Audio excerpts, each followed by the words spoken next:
সবশেষ পরিস্থিতি জানাতে এই মুহূর্তে সুনামগঞ্জের শান্তিগঞ্জে আছেন সহকর্মী আমিনুল ইসলাম এবং সিলেটের কোম্পানিগঞ্জে আছেন ইকরামুল কবির। শুরুতেই যাচ্ছি আমিনুলের কাছে। আমিনুল, সুনামগঞ্জের এই বন্যা পরিস্থিতির মধ্যে সাধারণ মানুষের যে দুর্বিষহ জীবন তার একটি চিত্র আসলে শুরুতেই দেখাতে চাই। আমরা যে জায়গাটিতে রয়েছি, আজকে সকাল থেকে আমরা ছাতক উপজেলায় ছিলাম, এই মুহূর্তে আমরা শান্তিগঞ্জ উপজেলায় রয়েছি। শান্তিগঞ্জ উপজেলায় যে নবীনগর এলাকা, এই এলাকায় যেসব মানুষজন আসলে বসতঘর যাদের পানিতে তলিয়ে গেছে তারা কিন্তু আশ্রয় নিয়েছেন মহাসড়কের পাশে একটি ঝুপড়ি ঘরে। আমরা কয়েকটি ঝুপড়ি ঘর এখানে রয়েছে, আমরা যদি একটু দেখাই আপনাদেরকে। প্রত্যেকটি ঘরে প্রায় 2 থেকে 3টি পরিবার কোন রকমে মাথা গোঁজার ঠাঁই হয়েছে এখানে। তারা চেষ্টা করছেন কোন রকমে তাদের এই জীবন সংগ্রাম চালিয়ে নেয়ার। তারা এখনো পর্যন্ত অনেকের ঘরে রান্না হয়নি, আমরা জানতে পেরেছি।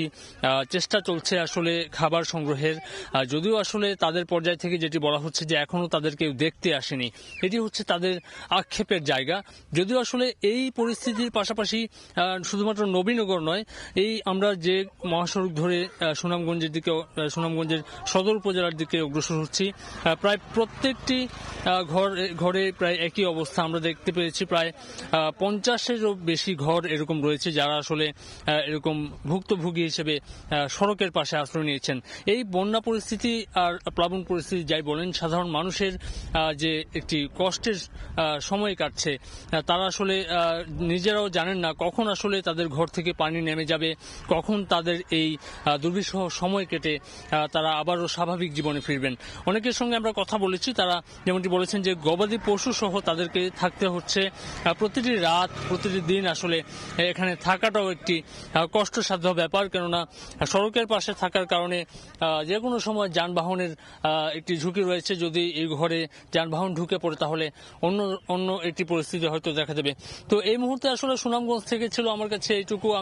এই মুহূর্তে আমরা আমাদের সহকর্মী ইকরামুল কবির রয়েছেন সিলেটের কোম্পানিগঞ্জে, আমরা সেখানে যেতে চাই, জানতে চাই সেখানকার খবর।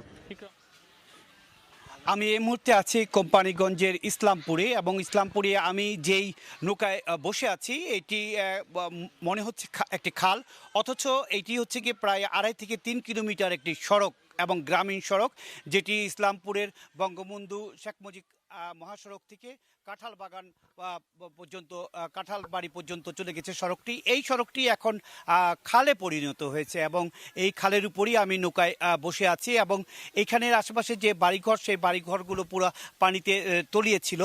এখন এই যেই অবস্থা আছে সেই অবস্থা থেকে 3 থেকে 4 ফুট পানি ছিল গতকালকেও, এবং কেউ এই এলাকার মানুষজন ভেলায় চড়ে, নৌকায় চড়ে কিংবা ওই যে টিউব দিয়ে এই এলাকায় চলাচল করছে।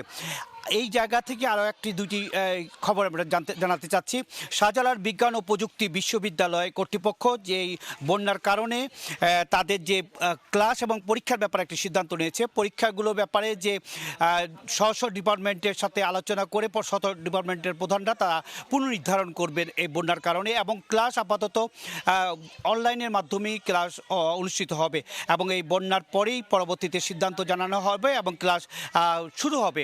অন্যদিকে শিক্ষা বোর্ডের ব্যাপারে, যেহেতু 30 তারিখ থেকে এইচএসসি পরীক্ষা, উচ্চ মাধ্যমিক পরীক্ষা, সেহেতু উচ্চ মাধ্যমিক শিক্ষার্থীরা সিলেট অঞ্চলের অনেক আতঙ্কে আছেন। কারণ হচ্ছে কি অনেক বাসা বাড়িতে পানি উঠে গেছে, তারা পড়ালেখা করতে পারেনি। সে কারণে অনেক এইচএসসি পরীক্ষার শিক্ষার্থী এবং অভিভাবকরা তারা জানিয়েছেন যে এই মুহূর্তে যদি পরীক্ষা পেছানো সম্ভব হয় তাহলে পেছাতে। অন্যদিকে বোর্ডের চেয়ারম্যানের সাথে আমি কথা বলেছি এখন থেকে কিছু সময় আগে। বোর্ডের চেয়ারম্যান আমাকে জানিয়েছেন সিলেটের অনেক বন্যা কবলিত অনেক শিক্ষা প্রতিষ্ঠান, কলেজে আশ্রয়কেন্দ্র খোলা হয়েছে। সেক্ষেত্রে যদি 30 তারিখের আগে পানি নেমে না যায় তখন আশ্রয়কেন্দ্রগুলো পরীক্ষা কেন্দ্রে রূপান্তরিত করা যাবে না। সেক্ষেত্রে পরীক্ষা পেছানোর ব্যাপারে বোর্ডের মন্ত্রণালয়ে জানিয়েছে এবং ঢাকা বোর্ডে জানিয়েছে। সেক্ষেত্রে সিদ্ধান্ত নিতে আরও বোধহয় 2-4 দিন সময় লাগতে পারে। মোটামুটি বলা যায় এখন যে অবস্থা আছে, বৃষ্টি হচ্ছে না, রোদ এখন এই মুহূর্তে রোদ, এবং আজকে সারাদিন কম বেশি রোদ হয়েছে, এবং সারাদিন আজকে পর্যন্ত 10 মিলিমিটার বৃষ্টিপাত হয়েছে। অবস্থার অনেক পরিবর্তন হচ্ছে, গতকালকে থেকে আজকের অবস্থার পরিবর্তন হয়েছে।